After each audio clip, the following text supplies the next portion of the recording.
Okay, यहाँ पे education में जैसे हम पढ़ेंगे कि कैसे इंडिया में एडुकेशन का कार्यक्रम चला। अभी एडुकेशन का मापदंड क्या है? जैसे आप बोलते हैं कि आप 9th में हैं तो 10th में जाएंगे, कैसे प्रूव होगा ये? अगर आपने भाई साहब अपने एग्जाम्स को क्लियर किया, आपके जो भी सब्जेक्ट्स हैं उसमें जो आपका पास क्राइटेरिया है उसको अगर आप क्लियर करते हैं, then you are getting promoted to the 10th standard. ठीक है, ओके। सो ये आपका भाई साहब क्राइटेरिया है, you are going to the 10th standard. तो आपका एक एडुकेशन का मापदंड क्या है? कब आप बोलेंगे कि एक इंसान एडुकेटेड है? क्या 10th पास करने से आप उसको एडुकेटेड बोलेंगे? क्या 12th पास करने से आप उसको एडुकेटेड बोलेंगे? क्या वो जब ग्रेजुएशन करेगा तब उसको आप एडुकेटेड बोलेंगे?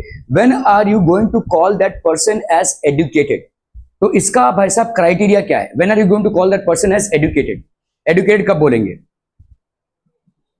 Graduation, okay. इंजीनियरिंग, एमबीबीएस, किसी ने एमबीबीएस कर लिया भाई साहब? कोई अभी तक भाई साहब एमबीए कर रहा है, या कोई अभी तक एमए कर रहा है? आपके भाई साहब ग्रेजुएशन के बाद मास्टर्स कोर्स होते हैं, वो 2 साल कर रहा है कोई, तो किसको बोलेंगे आप एडुकेटेड?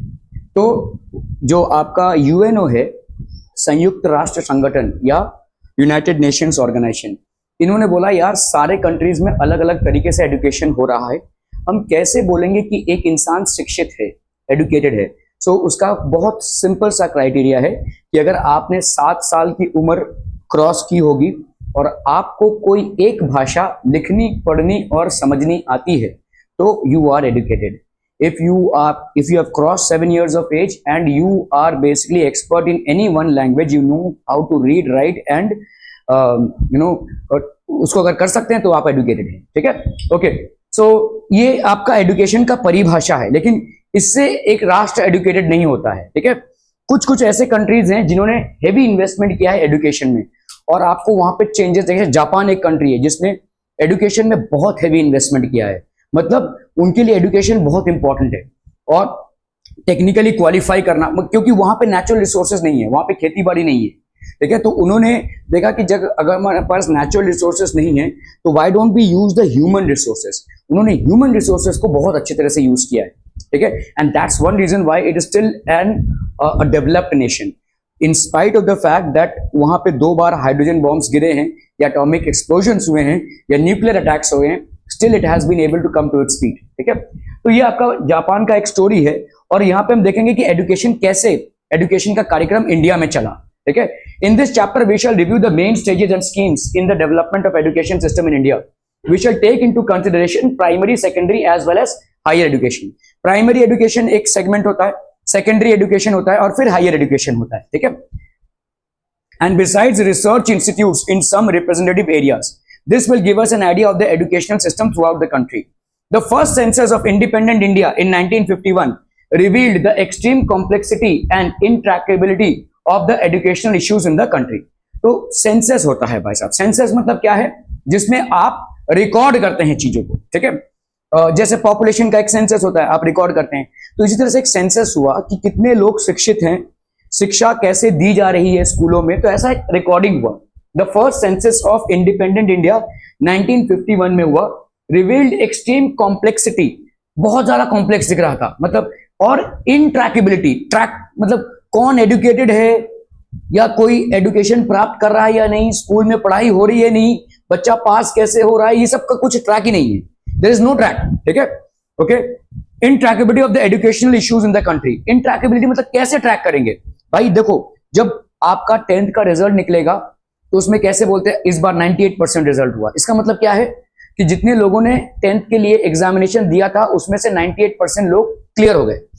अभी जितने लोगों ने एग्जाम दिया था उसका एक आंकड़ा होगा आपके पास, महाराष्ट्र स्टेट बोर्ड में या सीबीएसई में जब आप 10th का एग्जाम देते हैं तो ऑब्वियसली वो रिकॉर्ड हो जाता है, वो आपका एक मतलब सर्टिफिकेट आ ही जाता है। तो इसका मतलब कितने लोगों ने एग्जाम दिया इसका आंकड़ा होगा, उसमें से कितने लोगों ने पास किया उसका भी एक आंकड़ा होगा, उसमें से कितने कॉलेजेस में क्या क्या परसेंटेज आया वो भी आंकड़ा होगा, है ना? तो ये ट्रैकेबल है, ये आप ट्रैक कर सकते हैं। आज की तारीख में आपने समझ लो इस साल 10th दिया, या समझ लो 2010 में 10th दिया था, 2010 में, और आप पास किए थे, क्या आज आप अपना सर्टिफिकेट ऑनलाइन पुल कर सकते हैं? ट्रैकेबल है भाई साहब, है ना? बिल्कुल पुल कर सकते हैं। ठीक है, सो दीज आर बेसिकली ट्रैकेबिलिटी। तो उस टाइम पे ऐसा कोई ट्रैकिंग सिस्टम नहीं था, ठीक है, कि कितना एजुकेशन हो रहा है, लोगों को बेनिफिट क्या हो रहा है, एक्चुअली में पढ़ाया जा रहा है नहीं, लोग पास कर रहे हैं या नहीं, ऐसा कुछ ट्रैकिंग सिस्टम था ही नहीं। ठीक है, in trackability of the educational issues in the country. In the first census the literacy level was 17%। अभी लिटरेसी लेवल मतलब क्या होता है कि आपको कोई एक भाषा पढ़नी, जाननी, लिखनी और समझनी आती है। ठीक है, तो ये तो बहुत एक मामूली सी बात है, आपको भाई साहब कॉलेज की सीढ़ियां चढ़ने की जरूरत नहीं है। This is something that you can acquire at home as well. ठीक है, सो यहाँ पे 1971 में देखो लिटरेसी रेट मतलब rate of a person knowing a language 34%, 43%, 52%, 64%. Improving this percentage was a serious challenge for the government of India. Several remedial schemes were put in place to deal with it. तो ये challenge था। Challenge क्यों था बता सकते हैं? क्या क्या चैलेंज हो सकता है एजुकेशन को सपोर्ट करने में? क्या क्या चैलेंज हो सकता है?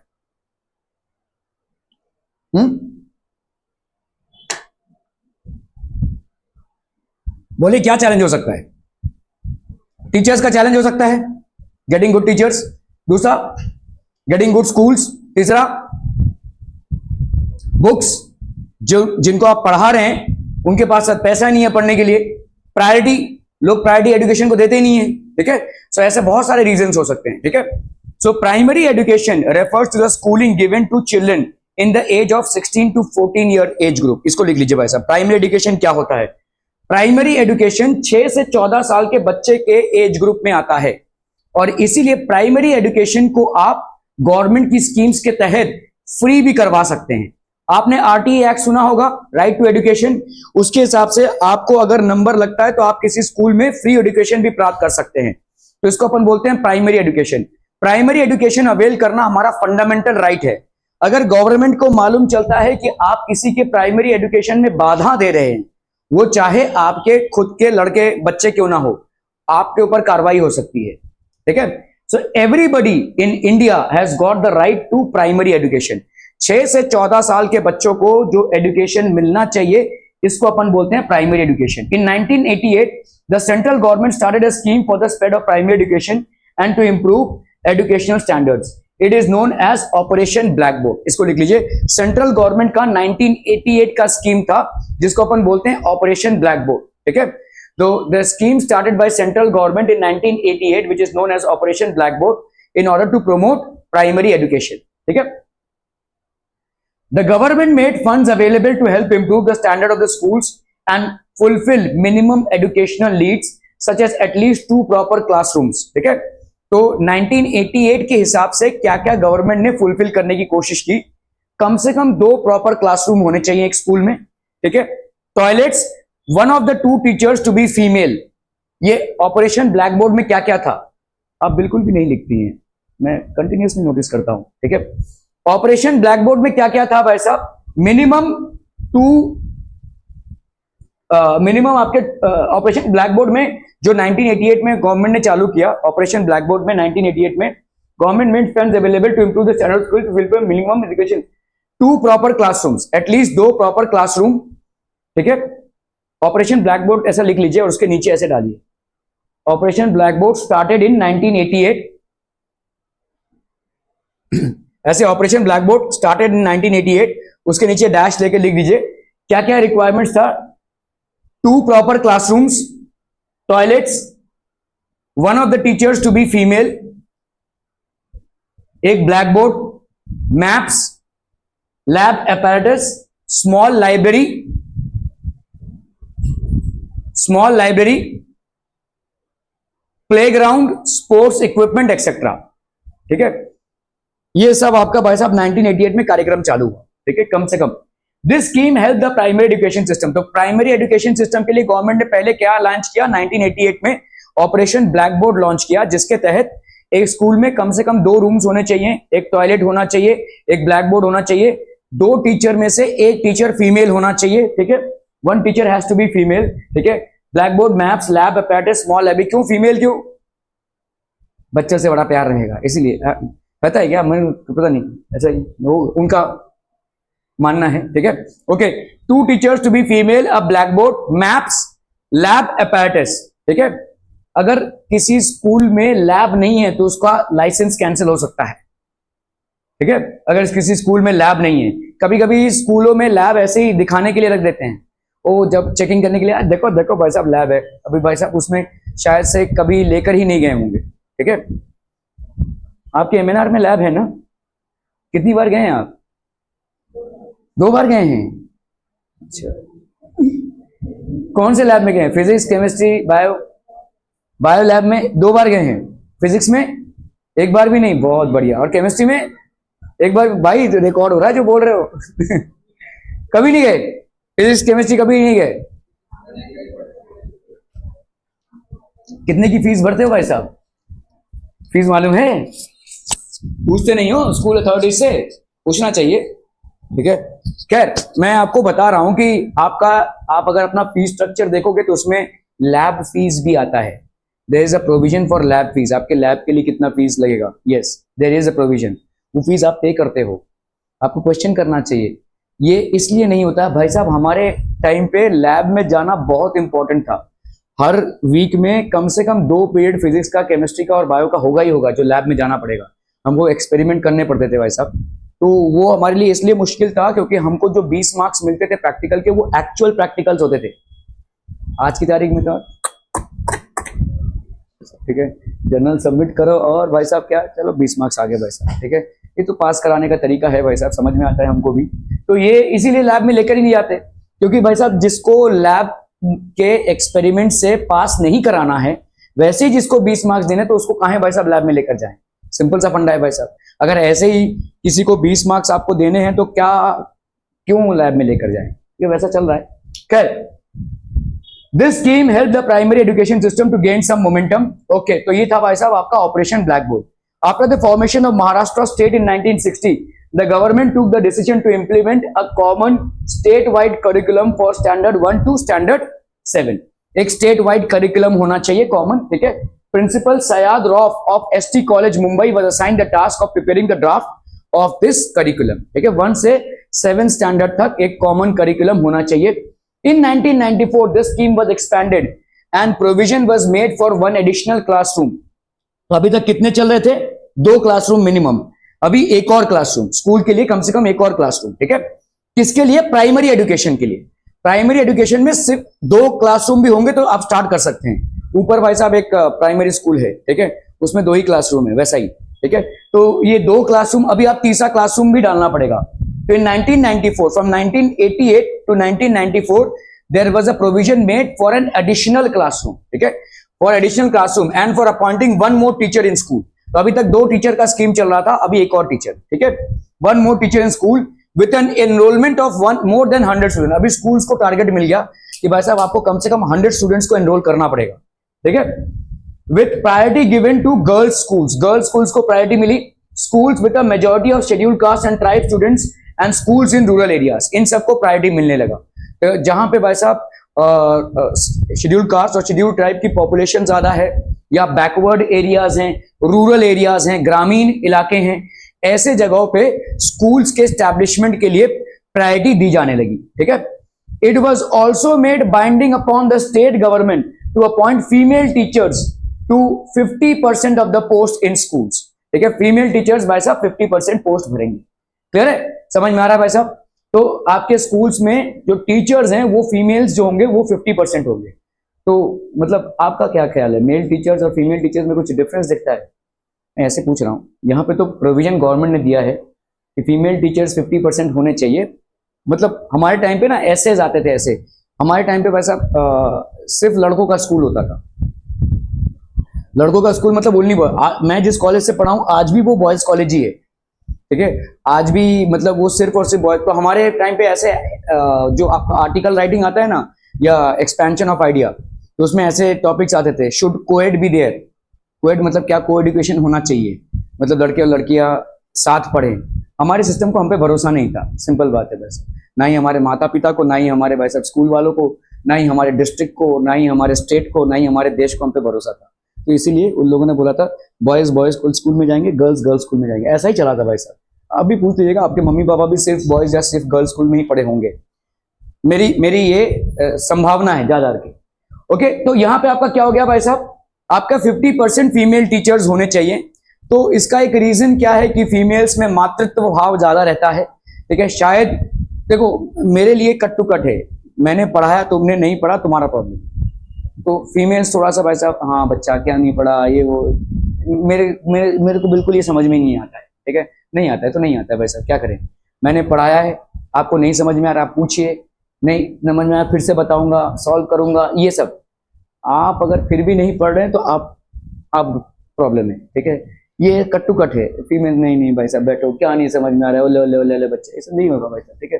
तो हो सकता है इसलिए फीमेल टीचर्स को अपॉइंट किया गया। It was also made binding upon the state government to appoint female teachers to 50% of the post in school. Again, in 1994, the district primary education program was started with objective of universalization of primary education. मतलब कैसा है कि primary education को universalise किया गया।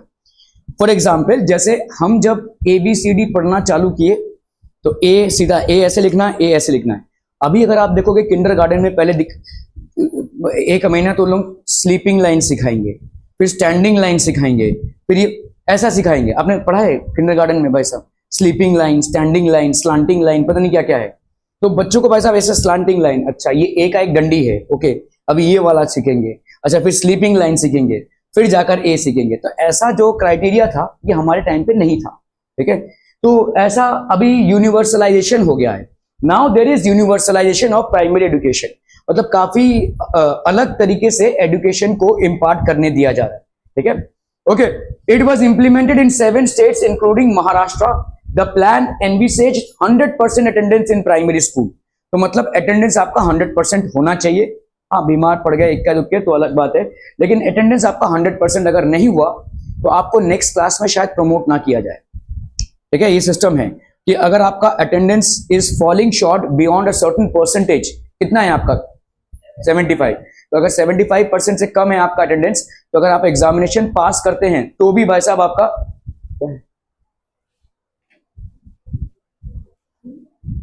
कि कोई किसी का भाई है तब से ढूंढ रहा है किसी को, वो ऐसे देखे जा रहे हैं, ठीक है।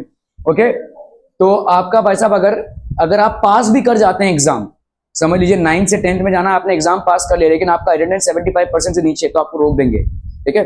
तो ये 100% attendance in primary schools, arresting student drop out, ठीक है। स्टूडेंट ड्रॉप आउट ज्यादा करके जो लोग एब्सेंटिज्म का लक्षण दिखाते हैं स्कूल जाने में, उन लोग ज्यादा करके ड्रॉप आउट करते हैं, ठीक है। ऐसा देखा गया। Mostly students who show a high rate of absenteeism actually show a high possibility of drop out as well, ठीक है। इसीलिए इसको अरेस्ट किया गया। अरेस्ट किया मतलब इसको रोका गया। इसको रोकने का एक ही तरीका है कि इसको मैंडेट कर दो, ठीक है। 75% अटेंडेंस को मैंडेट करने का रीजन यही है कि भाई साहब ड्रॉप आउट रोका जाए, ठीक है। तो ड्रॉप आउट, क्योंकि देखो एक दिन जो नहीं गया वो दूसरे दिन भी सोचेगा नहीं जाएगा, फिर तीसरे दिन भी सोचेगा नहीं जाएगा, ऐसा करते करते एक हफ्ता हो गया नहीं गया, फिर पैं पैं करने लगेगा, नहीं नहीं नहीं जाना है, स्कूल नहीं जाना है। अभी बच्चे मम्मी पापा जो भी हैं वो अगर उसको कंसिडर कर जाते हैं तो फिर ठीक है। The plan envisages 100% attendance in primary school, arresting student drop out. तो मतलब मैंडेटरी आपका 100% है। हाँ, आपके भाई साहब कोई इवेंचुअलिटी या कोई आप शारीरिक रूप से बीमार है या कहीं जाना पड़ा है इमरजेंसी में, then the absenteeism can be accommodated. इसीलिए 75% का अटेंडेंस मैंडेट है, ठीक है। Okay, arresting student drop out, education for girls and for the physically handicap. तो physically handicap education for girls was also included. It included programs such as research on and evolution of primary education, alternative education, ठीक है, alternative education, creating societal awareness etc. Alternative education मतलब क्या होता है? What is alternative education? आप 10th के बाद क्या करेंगे? या तो साइंस लेंगे, या तो कॉमर्स लेंगे, या तो आर्ट्स लेंगे, और कोई स्ट्रीम है? आपको मालूम है 10th भी आप एक अलग स्ट्रीम से दे सकते हैं, मतलब ऑल्टरनेटिव एजुकेशन बोलते हैं हम इसको। अगर समझ लो सब कुछ, किसी को बहुत हार्ड बड़ा कुछ नहीं समझ में आ रहा भाई साहब, तब कुछ कॉलेजेस ऐसे हैं जहां पे आपको ऑल्टरनेटिव फॉर्मेट में एजुकेशन दिया जाता है, ठीक है। अलग ही सब्जेक्ट्स होते हैं वहां पे, सब सारे सब्जेक्ट बढ़कर बहुत अतरंगी होती है, अलग ही सब्जेक्ट हो जाता है वो, ठीक है। तो दिस इज बेसिकली, अगर कोई मेन स्ट्रीम में अपने एजुकेशन को कंप्लीट नहीं कर पा रहा है तो उसके लिए गवर्नमेंट ने अलग व्यवस्थाएं की हैं, लेकिन वो सिर्फ कुछ ही कॉलेजेस में होता है। मेरे पास एक स्टूडेंट थी आज से कुछ 7-8 साल पहले, वो भी 9th में थी, तो उसको समझ में ही नहीं आ रहा पता नहीं, तो उसने फिर अपना कॉलेज चेंज किया। खारगर में कोई कॉलेज है जहाँ पे उसने एडमिशन लिया, और जब मैंने उसका सब्जेक्ट का लिस्ट देखा कुछ और मतलब अतरंगी ही था एकदम से। मतलब अलग अलग सब्जेक्ट्स थे, छोटे छोटे टिन्नू टिन्नू से सब्जेक्ट थे जिसमें याद करना पड़ेगा, थोड़ा सा लिखना पड़ेगा, ऐसा एक एक लाइन के आंसर होंगे वैसा। तो मतलब ऐसा ऑल्टरनेटिव फॉर्मेट ऑफ एजुकेशन भी है। लेकिन ऐसा एजुकेशन अगर आप करते हैं तो आपका मेन स्ट्रीम में जाना लगभग मुश्किल हो जाता है। फिर आप कॉमर्स में या साइंस में या आर्ट्स में नहीं जा पाएंगे, ठीक है। करियर ओरिएंटेड चीजें आप नहीं कर पाएंगे, लेकिन कम से कम आपका एजुकेशन का कार्यक्रम खत्म हो जाएगा, ठीक है। सो तो ऐसी चीजें हैं। कभी कभी वैसा हो सकता है कि कोई इंसान मेंटली उतना स्ट्रांग ना हो कि अपने एजुकेशन को कर सके, ऐसा हो सकता है, ठीक है। वैसे बहुत सारी बीमारियां आपकी जैसे ADHD एक है जो हमारे में से हर दूसरे इंसान को है, हम जानते नहीं है, तो हमारे यहाँ पे ट्रीटमेंट नहीं होता है, ठीक है। हमारे यहाँ पे मतलब डॉक्टर के पास आप सर्दी के लिए गए, खांसी के लिए गए, पेट दर्द के लिए गए, किसी चीज के लिए भी गए, शारीरिक किसी चीज के लिए भी अगर आप डॉक्टर के पास जाते हैं, इट्स ऑल फाइन, ठीक है, गया है डॉक्टर के पास। लेकिन अगर आप बोलेंगे मेंटल किसी तो पागल हो गए क्या, ऐसा होगा, है ना। But we all suffer from some certain things which have to. आपका जैसे ये शरीर है वैसे आपका दिमाग भी है, तो अगर शरीर आपका अस्वस्थ होता है तो दिमाग भी अस्वस्थ होगा, ठीक है, और उसको भी ट्रीटमेंट की जरूरत पड़ती है, लेकिन हम उसको नजरअंदाज कर देते हैं।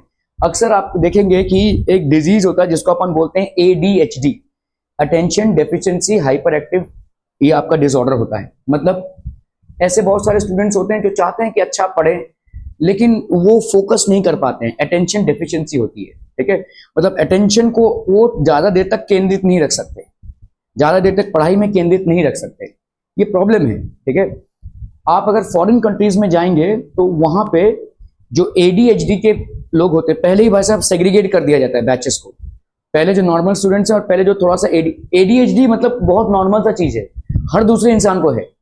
यहाँ पे तो हर दूसरे इंसान को है, लेकिन हम जानते ही नहीं है, ये पढ़ाई नहीं करा भाग में, ठीक है। तो ऐसे ही हम बोलते हैं ना, पढ़ाई नहीं करा मारो, ठीक है, बदमाशी है ये वो, लेकिन शायद वो फोकस करने की कोशिश कर रहा है लेकिन नहीं कर पा रहा है, उसका जो अटेंशन स्पैन है वो बहुत कम है।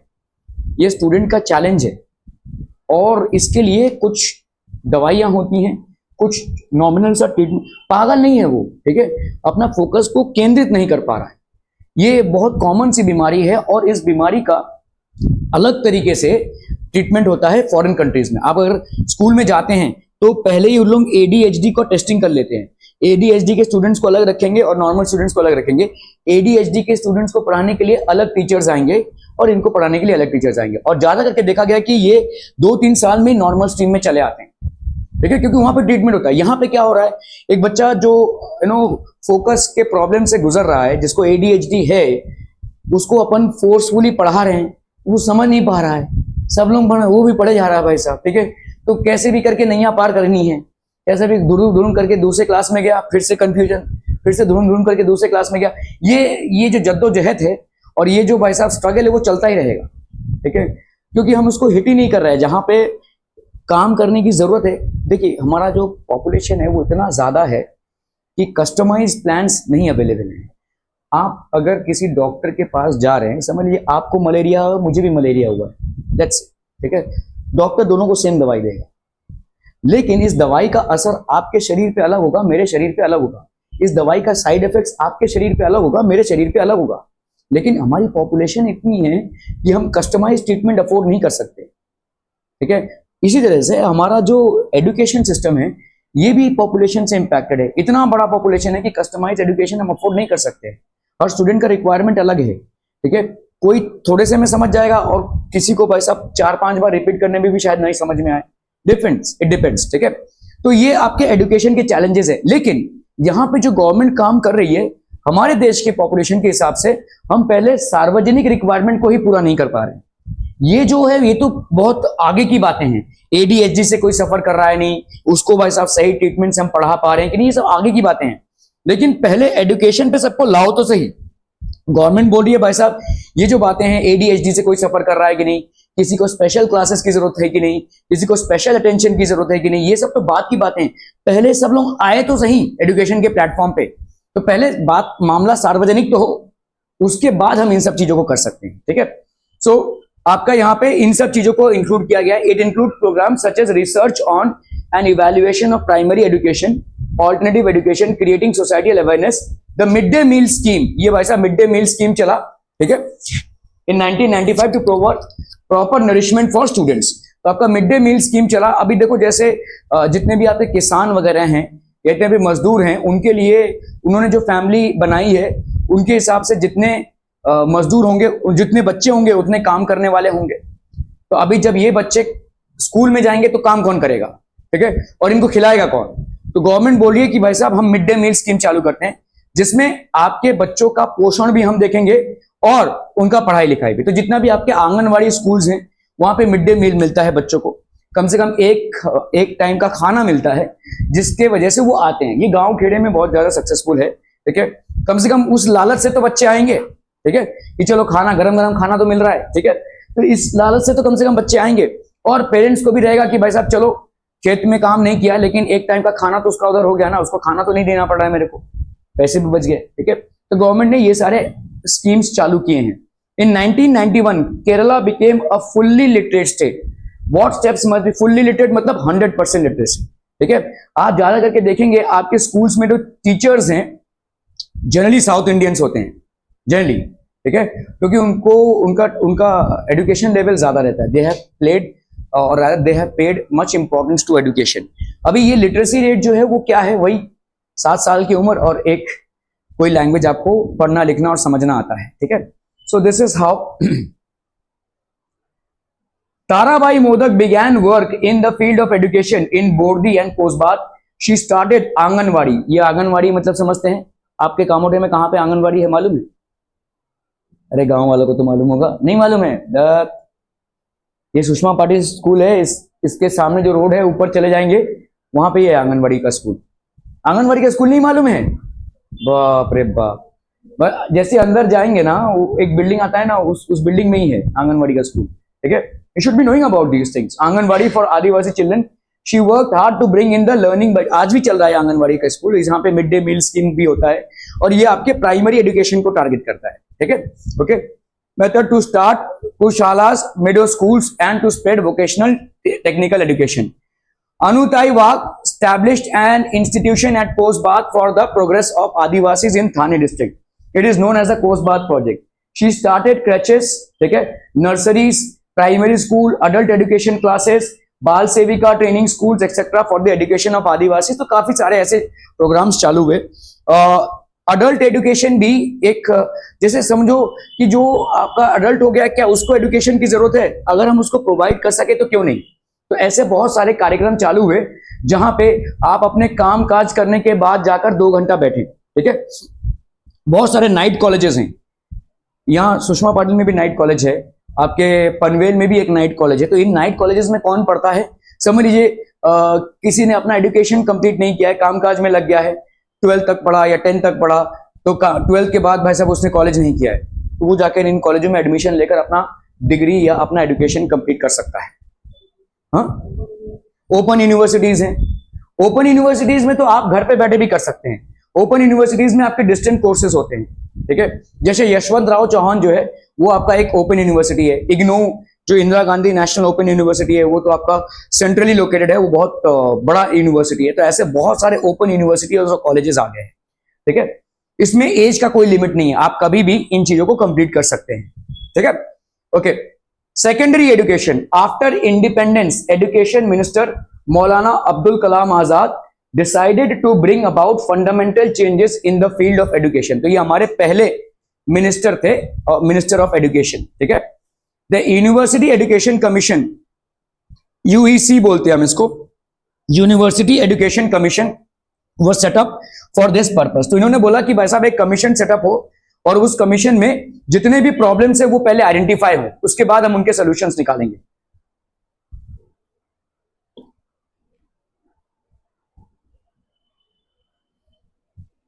Okay, this commission recommended the appointment of a separate commission for secondary education. Accordingly, in 1952-53, the Mudaliar Commission was appointed. एक Mudaliar Commission आया। At that time, the pattern of education, तो अभी pattern of education क्या था? 11 + 4 years for the first degree. अभी आपका first degree कब मिलता है? 10 + 2 + 3, 10th प्लस 2 साल प्लस 3 साल, इसके बाद आपको पहला डिग्री मिलेगा। समझ में आ रहा है? अभी तभी क्या था भाई साहब आपका 11+4, ठीक है, थैंक यू। तभी भाई साहब था आपका 11+4 years for the first degree, ठीक है। आपके पहले डिग्री के लिए 11+3 ईयर्स था, 11+4 years for the first degree और 11+1+3 ईयर्स। 11+12 हुआ तो 11th में आपका बोर्ड एग्जाम होगा पहला, फिर 12th में दूसरा बोर्ड एग्जाम होगा, फिर 3 साल बाद आपको डिग्री मिलेगी, 3 साल बाद आप लोग डिग्री परसू करेंगे, या 11+4, ठीक है। क्लियर है, समझ में आ रहा है? ऐसा सिस्टम था। अभी क्या है 10+2+3, ठीक है, okay. So the work of the commission studied secondary education, the nature of curriculum, medium of instruction, teaching methodology and made certain recommendation. तो ये सारी चीजों की स्टडी हुई कि कैसे भाई साहब टीचिंग हो रही है, कैसे पढ़ाया जा रहा है, ठीक है। और क्या था भाई साहब, नेचर ऑफ करिकुलम क्या है, कैसा करिकुलम है, nature. This commission propose the concept of higher secondary education. तो इसने बोला कि एक हायर सेकेंडरी एजुकेशन होना चाहिए, HSC जिसको हम बोलते हैं, ठीक है। आप जो 12 देते हैं वो हायर सेकेंडरी है, ठीक है। So the Maharashtra sorry was found difficult to implement it all over the country, ठीक है। However, it's found to difficult to implement it all over the country. The Maharashtra State Board of Secondary and Higher Education, secondary education मतलब आपका 10th तक और higher education मतलब आपका 12th तक। HSC जो एग्जामिनेशन होता है और SSC जो एग्जामिनेशन होता है, SSC मतलब सेकेंडरी और HSC मतलब हायर सेकेंडरी मतलब 12th का, ठीक है, okay. was established on the 1st of January at Pune. This board conducts the school leaving examinations of 10th and 12th. ये आपके पास स्कूल लिविंग एग्जामिनेशंस होते हैं 10th और 12th के, ठीक है। The board also publishes a periodical call शिक्षण संक्रमण, ठीक है। आप लोग में से कितने लोग भाई साहब ई बाल भारती पे जाते हैं? कभी नहीं गए, ओके। ई बाल भारती क्या है वो नहीं मालूम? बहुत बढ़िया भाई साहब, कैसे लोग हैं, मतलब कहां से चले आ रहे हैं ये पता नहीं, ग्रामीण अंचल से आ रहे हैं पता नहीं। ई बाल भारती पे कभी नहीं गए आप लोग?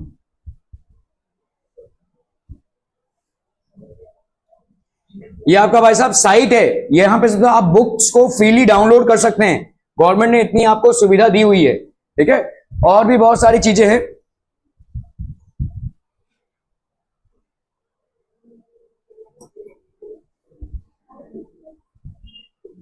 ये ई बाल भारती आपका ऑफिशियल होम पेज है भाई साहब, इसमें सारी चीजें हैं। देखो आपके ये जो आपका बोला समग्र शिक्षा डिस्ट्रीब्यूशन है, ठीक है। सो ये सारी चीजें हैं भाई साहब, ठीक है। All these are there, book sellers, education institutes, books online, Kishore licensing, use of contact, ये सारी चीजें देखो, सब कुछ है यहाँ पे। Almost everything you will get here. Tenders क्या होते हैं, ठीक है, कैसे आप स्कूल, तो about us, employees log in, ठीक है, समग्र शिक्षा, ठीक है, सिटीजन चार्टर, कॉन्टैक्ट अस, ये सब कुछ है, ऑल इन्फॉर्मेशन। इनफैक्ट सारे बुक्स भी आप यहाँ से आराम से डाउनलोड कर सकते हैं। मेरे टाइम पे मतलब जब ये कोरोना का टाइम चल रहा था तो देयर वाज दिस स्टूडेंट, इसका पोस्टर अभी भी लगा हुआ है, मैंने तो पोस्टर चेंज भी नहीं किया, वैसे ही लगा हुआ है, ठीक है।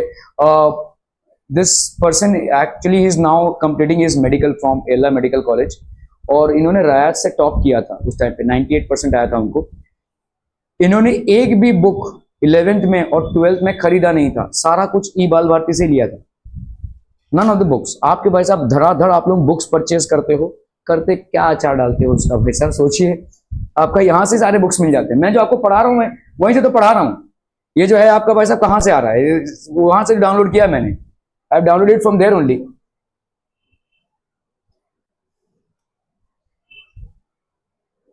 ये जो बुक आपका पढ़ाया जा रहा है भाई साहब, ये वहां से तो डाउनलोडेड है। गवर्नमेंट ने बहुत बहुत सुविधा प्रोवाइड की है, लेकिन हम अभी तक उस अर्जेंसी में नहीं आ पाए हैं कि हम एजुकेशन को उतना इंपॉर्टेंस दें, ठीक है।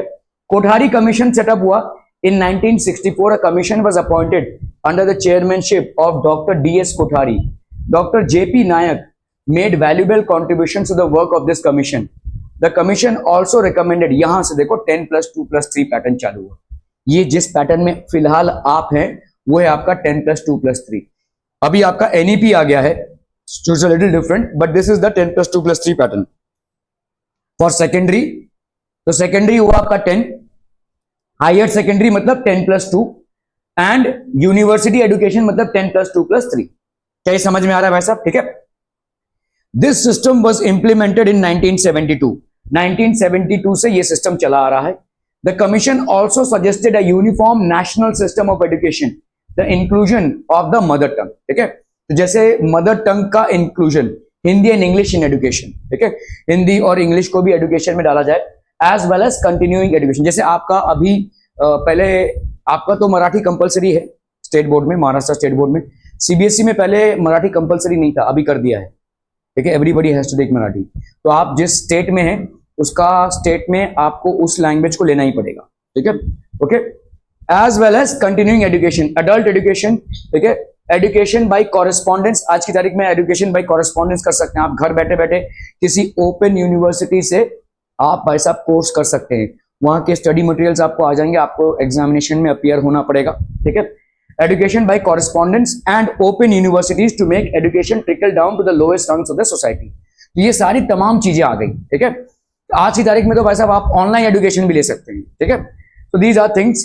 It also recommended increase provision in the government's budget for expenditure on education of neglected societies और sections like scheduled caste and tribes. तो इसमें भाई साहब गवर्नमेंट और ज्यादा खर्चा करे। इन्होंने रिकमेंड किया कि आपके अभी भी बहुत सारे वर्ग हैं या आपके अभी भी बहुत सारे लोग हैं जो अनुसूचित जनजाति को बिलोंग करते हैं, and you should be spending money in order to bring them up the scale. ठीक है, Maharashtra government adopted the 10+2+3 pattern in 1972। बहुत इंपॉर्टेंट है ये, इसको लिख लीजिए क्योंकि आप अभी भी इस पैटर्न में चल रहे हैं। आपका 1-2 साल में ये भी चेंज हो जाएगा। एक ही बोर्ड होगा था अभी 12th का।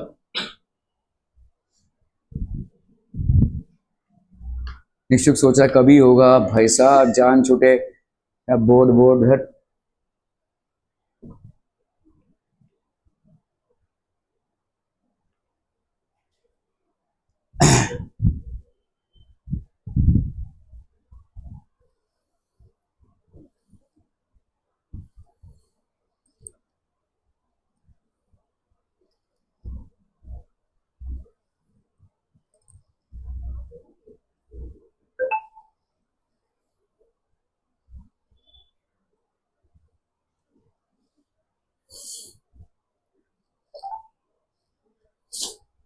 Done done done, okay. Objectives of education according to the Kothari commission. Kothari commission के हिसाब से आपके क्या क्या ऑब्जेक्टिव्स थे? Modernisation of education, education modernise हो। ठीक है, देखो बहुत सारे बोरिंग एस्पेक्ट्स थे एजुकेशन के। जैसे हमारे जो बुक्स आते थे हमारे टाइम पे, कलर प्रिंटिंग नहीं होती थी, तभी बुक्स सीधा ब्लैक एंड व्हाइट ही होते थे सिर्फ। ठीक है, कोई इमेज अगर रहेगा, कोई फोटो डाला रहेगा, वो ऐसे देखना पड़ता था भाई साहब, कुछ दिखाई नहीं पड़ता था, ब्लैक एंड व्हाइट में है वो, कुछ समझ में ही नहीं आता था क्या फोटो है। जैसे आपका कभी कभी ब्लैक एंड व्हाइट प्रिंट होता है जो पेपर, क्वेश्चन पेपर, उसमें जो आपको फिगर्स नहीं दिखते हैं वैसा। ठीक है, तो उस तरीके का था मॉडर्नाइजेशन ऑफ एजुकेशन। तो काफी सारा मॉडर्नाइज हुआ है education. Social and national integration. Social और नेशनल इंटीग्रेशन मतलब क्या होता है? जैसे आपका महाराष्ट्र स्टेट बोर्ड का जो सिलेबस है वो सीबीएसई से अलग नहीं हो सकता, सीबीएसई के साथ ही होगा। फर्क सिर्फ इतना होगा, कुछ चैप्टर्स आपने 9th में पढ़े जो 10th में पढ़ेंगे, कुछ चैप्टर्स 10th में जो 9th में, ऐसा हो सकता है। ठीक है, अगर आप 11-12 का सिलेबस देखें या 9-10 का सिलेबस देखें तो अप्रोक्सीमेटली सेम है। जैसे 11-12 में क्या होता है, सीबीएसई के कुछ चैप्टर्स 11th के इसमें 12th में, इसके बाद 11th के इसके 12th में, ऐसा है। Otherwise it is spread out like that. तो इसको हम बोलते हैं नेशनल इंटीग्रेशन। नेशनल इंटीग्रेशन मतलब आपके सीबीएसई के करिकुलम के साथ सारे बोर्ड्स, सिर्फ महाराष्ट्र नहीं, जितने भी स्टेट बोर्ड्स हैं सब अलाइंड रहेंगे, क्योंकि वो सेंट्रल बोर्ड है, उसके साथ ये सारे बोर्ड्स अलाइंड रहेंगे इन टर्म्स ऑफ नॉलेज। ठीक है, एक। और सोशल इंटीग्रेशन मतलब क्या है? सोशल इंटीग्रेशन मतलब महाराष्ट्र जो है वो इसके लिए महाराष्ट्र है क्योंकि वो भाई साहब एक लिंग्विस्टिक मतलब आपके स्टेट के है, मतलब यहाँ पे मराठी कम्युनिटी है, तो आपको भाई साहब मराठी एज अ लैंग्वेज पढ़ना पड़ेगा। ठीक है, nature of social moral and spiritual values. Objectives, nurture of social moral and spiritual values. तो आपके एजुकेशन में ये सारी चीजें भी हों, इसीलिए आप देखोगे वैल्यू एडेड क्वेश्चंस होते हैं। ठीक है, वैल्यू एडेड क्वेश्चंस मतलब आपने जो सीखा उसको आप अप्लाई कैसे करेंगे। ठीक है, तो इसको हम बोलते हैं value added questions. Education and productivity, आपका एजुकेशन और प्रोडक्टिविटी कैसे इंक्रीज हो। Securing and strengthening of democracy, और डेमोक्रेसी भाई साहब और ज्यादा स्ट्रेंथन हो। आप एक शिक्षित इंसान बने जिससे आपके चॉइसेस जो है तो वो रैशनल हों, आप किसको चूज करना चाहते हैं वो भीड़ को देखकर नहीं, उस इंसान को देखकर और जज करके चूज करें। कल को जब आप भाई साहब अपना वोट देने जाएंगे, सो मतलब ऐसा नहीं कि सब लोग उसको दे रहे तो हम भी दे दें भाई साहब, ठीक है। अंडरस्टैंड कि उसने क्या काम किया है, या वो वाकई में ऐसा आदमी है जो नेतृत्व कर सकता है और अपने एरिया का डेवलपमेंट कर सकता है। तो ये सारी चीजों के लिए आपको रैशनल डिसीजंस लेने पड़ेंगे और उसके लिए आपका एडुकेटेड होना जरूरी है, ठीक है। Okay, higher education. Education in the post-independence era. After independence in 1948, the central government appointed the University Education Commission, whose chairman was Dr. Sarvapalli Radhakrishnan. आपका जो टीचर्स डे सेलिब्रेट होता है 5th of September को, इन्हीं के जन्मदिन के शुभ अवसर पे सेलिब्रेट होता है, ठीक है। इनका बर्थडे था 5th of September और 5th of September को इन्होंने बोला कि मुझे कोई गिफ्ट देने की जरूरत नहीं है, आप अपने स्कूलों में या अपने अपने कॉलेजेस में अपने टीचर्स को थोड़ा सेलिब्रेट कीजिए अपने टीचर्स के साथ, ठीक है। तो this is what is celebrated as teachers day. Doctor Sarvepalli Radhakrishnan, इनको भाई साहब 108 लैंग्वेजेस आते थे, ठीक है। He was very educated. It functions included financial grants, the standard of universities and their coordination. तो इसके क्या क्या फंक्शन थे? फाइनेंशियल ग्रांट्स, उन स्कूलों को ग्रांट्स देना जिनको जरूरत है, ठीक है, and their coordination. Method of functioning, the commission accepted the 5-year plans method. It began to sanction and disburse grants to the universities on behalf of the government. The commission undertakes planning of university education, coordination of syllabi, okay, giving primacy to national needs through education, and the planning and implementation of various schemes of higher education. ये सब भाई साहब आपका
The commission accepted 5-year plans method. It began to sanction and disburse grants to the universities on behalf of government. The commission undertakes planning of university education, coordination of syllabi. Syllabi मतलब आपका syllabus coordination, ठीक है?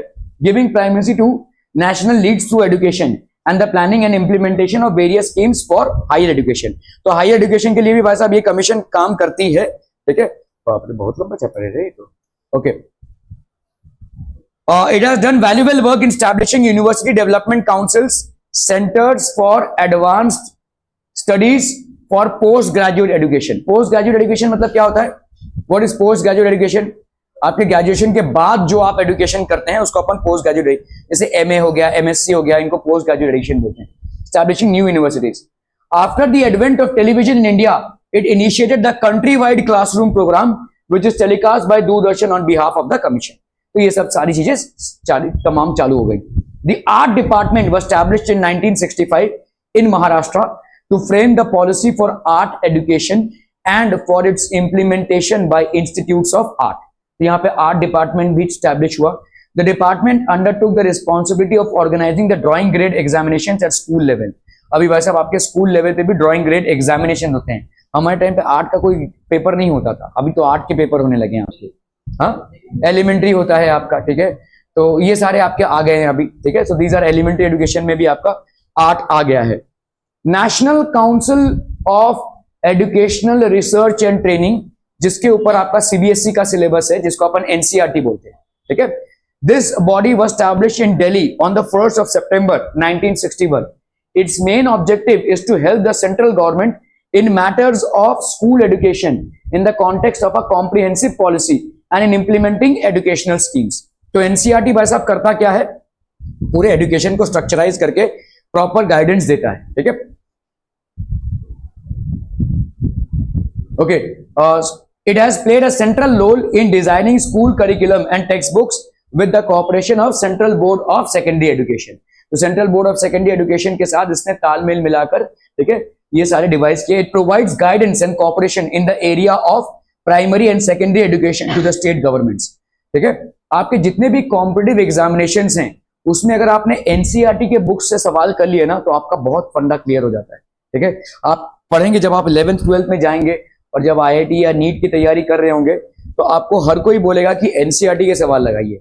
NCERT जो है अपने books को publish करता है. एनसीईआरटी की बुक है क्या तुम्हारे पास? कोई भी बुक अभी है? नहीं है? ओके, आप देखेंगे बड़ा बेकार सा बुक लगता है उसमें, मतलब उसमें रिसाइकिल्ड पेपर से बना हुआ होता है. आपकी बुक्स तो फिर भी थोड़ी अट्रैक्टिव लगती हैं, एनसीईआरटी की बुक्स बिल्कुल ढब्बू लगती हैं, ठीक है? लेकिन उनमें जो सवाल होता है वो बड़े काम का होता है. मसाला जो है वो बड़ा काम का है, ठीक है? तो उसमें जो मसाला होता है वो एकदम हाई लेवल का मसाला होता है. और अगर आपने एनसीईआरटी के सवाल लगा लिए ना तो ऑब्वियसली आपका जितना भी सीबीएसई आपके एससीईआरटी जो होता है, जो आपका स्टेट बोर्ड का है, उसमें भी आपके एनसीईआरटी के क्वेश्चन ही हैं थोड़े अलग वैल्यूज देकर, ठीक है? It's the same question that are there mostly, ठीक है? It provides guidance and cooperation in the area of primary and secondary education to the state governments. तो स्टेट गवर्नमेंट्स के साथ सीबीएसई और एनसीईआरटी दोनों ही क्लोज तरीके से काम करते हैं. It provides guidance as well as it provides the pathway as well. It has been involved in designing workbooks and handbooks for teachers, ठीक है? In teacher training, in developing teaching learning techniques and conducting talent research examinations at national level. SCRT ये आप है, ठीक है? NCERT के जो books हैं वो सीबीएसई में चलते हैं और एससीईआरटी के जो बुक्स हैं वो आपके चलते हैं, ठीक है। ऐसे कुछ स्कूल्स हैं जो सीबीएसई स्कूल्स हैं लेकिन जो एनसीईआरटी की बुक्स चलाते ही नहीं है। 8th तक भाई साहब वो लोग प्राइवेट पब्लिशर्स के बुक चलाते हैं, ये इलीगल है एक्चुअली, ठीक है। The Maharashtra state council of educational research and training was established in Pune in 1984. This institute performs various functions such as improving the standard of primary education, in-service training of teachers, training in the areas of syllabi, ठीक है, and evaluation, vocational guidance for students after standard 10 and 12. vocational guidance क्या होता है भाई साहब? जैसे कोई अगर इलेक्ट्रिकल फील्ड में जाना चाहता है तो इलेक्ट्रिकल सर्किट्स का गाइडेंस, टीवी रिपेयर का गाइडेंस, ये सब वोकेशनल ट्रेनिंग्स हैं, ठीक है, जिससे आप अपनी एम्प्लॉयबिलिटी को बढ़ा सकते हैं, ठीक है। These are vocational training things. This institute is known as the academic authority. It brings out a periodical called Jeevan Shikshan. The Maharashtra state bureau of text book production and curriculum research Bal Bharati was established in Pune on 27th of January 1961। आपका पूरा curriculum जो है तो बाल भारती के हिसाब से चलता है। बाल Bharti prepares textbooks for school children of 1st to 12th standards। Textbooks are made in 8 languages, namely Marathi, Hindi, English, Urdu, Kannada, Sindhi, Gujarati and Telugu। Kishore, a monthly magazine for children, is also published by बाल भारती। जो मैंने site खोला था अभी उसमें किशोर था, ठीक है, वो एक मंथली चीज है जो बाल भारती लोग पब्लिश करते हैं। नेशनल पॉलिसी ऑन एजुकेशन 1986, ठीक है, ये आपका एक नेशनल पॉलिसी आया ऑन एजुकेशन 1986 का, ठीक है। According to this policy certain changes of a fundamental nature were brought about in primary, secondary and higher education in keeping with the changing needs of society. Under this policy a common core curriculum was framed for all states. The expectation is that by this means all students in India will get equal educational opportunity। सारे students को भाई साहब सही opportunity मिले, ठीक है। There is scope in national curriculum for individual states to bring in flexibility in accordance with their cultural, geographical and historical needs, ठीक है। The primary education curriculum in 1988 was prepared on the basis of plan of action designed at the national level for the effective implementation of National Policy of Education 1986। Competency based, अभी आपके पास अब competency based सवाल इनको जैसे आते हैं CBSE में, competency based सवाल आते हैं, ठीक है। सो आपके पास अब कॉम्पिटेंसी बेस्ड सवाल होते हैं सीबीएसई में, आपको भी चालू हो जाएंगे, ठीक है। तो ये कॉम्पिटेंसी बेस्ड सवाल होते क्या हैं? Even as the primary education curriculum was being implemented, a committee was formed at the national level with Dr. H. Dave as its chairman to determine minimum levels of learning. The Dave committee developed charts of minimum levels of learning in language, mathematics and environmental studies up to standard 5, ठीक है। The chart showed the sequence of learning of the competencies meant for each class। तो कितना minimum एक इंसान अगर 5th class को पास कर रहा है तो उसका कितना मिनिमम नॉलेज होना चाहिए मैथ्स में या साइंस में, ठीक है, इन सारे सब्जेक्ट्स में, इंग्लिश में, मैथ्स में और साइंस में। इसको अपन बोलते हैं कॉम्पिटेंसी बेस्ड क्वेश्चंस, ठीक है। आपके सीबीएसई के बोर्ड में ये सवाल पूछे जाते हैं, कॉम्पिटेंसी बेस्ड क्वेश्चन डिराइव होते हैं, मतलब वो इजी क्वेश्चंस होते हैं और बेसिकली उतना तो आपको आना ही चाहिए। जैसे अगर आप देखेंगे एक 3rd स्टैंडर्ड स्टूडेंट को ए लिखना आना चाहिए, 1 2 3 लिखना आना चाहिए, भाई उतना तो होना ही चाहिए ना। तो इसी तरह से आपका भी कुछ एक कॉम्पिटेंसी बेस्ड है, जो चीजें आपको आनी ही चाहिए, ठीक है, मैथ्स में हो या साइंस में हो, these are things which you should be knowing, ठीक है। तो इसी को अपन बोलते हैं competency based questions. Use of a satellite in 1975 India met with success in its attempt to use a satellite for the purpose of education. Eknath Chitnis, a scientist with ISRO, played an important role in it. तो इसको भाई साहब एड्यूसैट satellite बोलते हैं, ठीक है, ठीक है। Satellite instructional television experiment was undertaken for educational purposes under the leadership of State Application Center at Ahmedabad. The concept of satellite education came out of this experiment. America had helped India in this program. यहाँ पे भाई साहब America का भी help मिला और satellite education publish होने लगा। आज की तारीख में आप घर बैठे बैठे एजुकेशन प्राप्त कर सकते हैं, लाइव क्लासेस अटेंड कर सकते हैं। All of this is happening because of satellite education, ठीक है। The programme help to make provisions for a good standard of education in rural areas. जैसे मैं आपको बोल रहा था, Indira Gandhi national open university, ये अपने आप में बहुत बड़ा और सबसे बड़ा ओपन यूनिवर्सिटी है, जहां पे आपका एज क्राइटेरिया नहीं है। You can actually pursue education at any point of time, ठीक है। This open university was established with the objective that the stream of education should make its way into every average household of the country. The United Nations declared 1970 as the International Educational Year. In the same year, a seminar was organized in New Delhi on the subject of Open University by the Government of India Departments of Education and Social Welfare Information and Broadcasting University Grants Commission along with UNESCO. The idea of establishing an open university evolved in this seminar. तो open university मतलब क्या है? देखो, बहुत सारा ऐसा एक हमारा वर्ग है जिसको अपॉर्चुनिटी या चांस ही नहीं मिला, ठीक है। 12th पास किया या 10th पास किया, उसके बाद भाई साहब उनको काम पे लगना पड़ा। तो क्या उनको भी ऐसा होता है कि काश मैं भी अपना एजुकेशन पूरा कर लेता, ठीक है। तो अगर आप ऐसा करना चाहते हैं तो इन ओपन यूनिवर्सिटीज में किसी भी एज में किसी भी कोर्स में अपने आप को आप एनरोल कर सकते हैं, ठीक है। तो दैट इज देयर। तो ये आपका इंदिरा गांधी ओपन, जैसे मैंने आपको बोला, महाराष्ट्र में यशवंतराव चौहान है, ठीक है, which is basically one of the open universities. In 1974, the government appointed a committee under the chairmanship of Partha Sarathi and the Open University took shape on the 20th of September 1985. In accordance with its recommendations and suggestions, it was named after Prime Minister Indira Gandhi. तो इंदिरा गांधी के नाम पे हुआ, इग्नो बोलते हैं हम इसको, ठीक है। Those who are unable to get to a college, अरे बाप रे, बहुत है भाई साहब। तो अगर those who are unable to get to a college education in the formal way are given concessions in eligibility criteria. Eligibility criteria मतलब कैसा है? देखो, आपके नॉर्मल जो कॉलेजेस होते हैं उसमें एक एज क्राइटेरिया होता है, लेकिन ओपन यूनिवर्सिटीज में कोई एज क्राइटेरिया नहीं होता है, ठीक है। There is no age criteria. 100 gram के इंसान 5 किलो की स्ट्रेचिंग हो रही है तुम्हारी भाई साहब, हैं? कौन सा मसल है, तो कौन सा ग्रुप है जिसका स्ट्रेचिंग जरूरी है तुमको?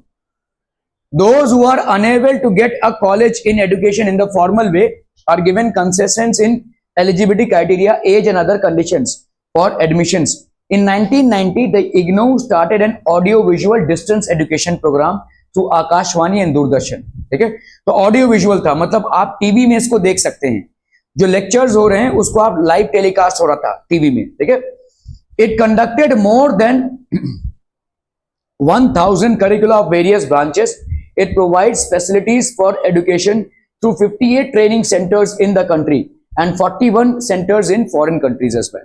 तो आपके भाई साहब 58 training centres in the country है। मुंबई में भी 4-5 जगहों पे इग्नो के सेंटर्स हैं, ठीक है। वहां पे ट्रेनिंग सेंटर्स होते हैं, इग्नो के कोर्सेज होते हैं, और वहां पे जाकर आप भाई साहब कोर्सेज में एनरोल करके आप अपनी डिग्री हासिल कर सकते हैं, ठीक है। और ऐसे 41 सेंटर फॉरेन कंट्रीज में भी हैं। बहुत सारे ऐसे लोग हैं जो दुबई चले गए हैं, ड्राइविंग कर रहे हैं, ठीक है, लेकिन उन्होंने अपना एजुकेशन कंप्लीट नहीं किया, so they can enrol themselves to IGNOU and complete their education in this way, ठीक है। ठीक है, आज के लिए इतना ही भाई साहब। Thank you so much for your